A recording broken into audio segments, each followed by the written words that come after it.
దేవునికి మహిమ కలుగును గాక. మీ అందరికీ ప్రభు పేట వందనాలు, శుభాలు. నేటి దేవుని వాక్య ధ్యానాంశం మత్తయి సువార్త 18వ అధ్యాయము 3వ వచనం.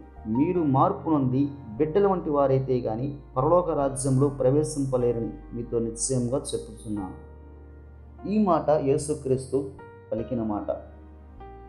యేసుక్రీస్తు శిష్యులు తన యొద్దకు వచ్చి పరలోక రాజ్యములో ఎవరు గొప్పవారు అని అడిగినప్పుడు యేసుక్రీస్తు ఒక చిన్న బిడ్డను తన యొద్దకు పిలిచి ఆ బిడ్డను ఎత్తుకొని, మీరు మార్పు నొంది, అనగా ఈ చిన్న బిడ్డల వలె ఎవరైతే జీవిస్తారో, నిష్కపటం కలిగి, నిర్మలమైన స్వభావం కలిగి, నిర్మలమైన హృదయం కలిగి, తన్ను తాను తగ్గించుకొని చిన్న బిడ్డల వలె మనస్తత్వం కలిగి, దీన హృదయంతో ఎవరైతే దేవుని సన్నిధిలో ప్రార్థించి మొరపెడతారో వారే పరలోక రాజ్యంలో గొప్పవారు అని చెప్పాను.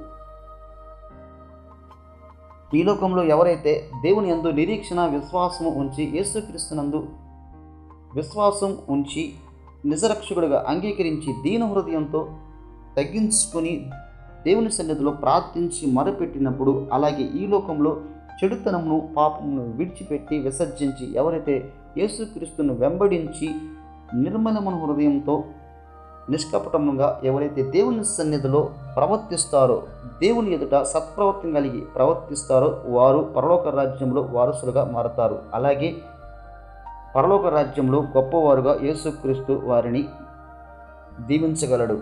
ఆమేన్. ప్రార్థన. సర్వాధికారి యేసయ్య, ఈ మాటలు వింటున్న ప్రతి ఒక్కరికి ఈ మాటల ద్వారా రక్షణను అనుగ్రహించమని, ఎవరైతే పరలోక రాజ్యంలో నీ సన్నిధిలో ప్రార్థిస్తున్న ప్రతి ఒక్కరికి పరలోక రాజ్యములుగా వారసులుగా మార్చమని, దీవించి బలపరిచి ఆశీర్వదించమని నజరేయుడైన యేసుక్రీస్తు నామములో ప్రార్థిస్తున్నాము తండ్రి. ఆమేన్. మీ అందరికీ వందనాలు. దేవుడి మాటల ద్వారా మీ అందరినీ దీవించును గాక. ఆమేన్.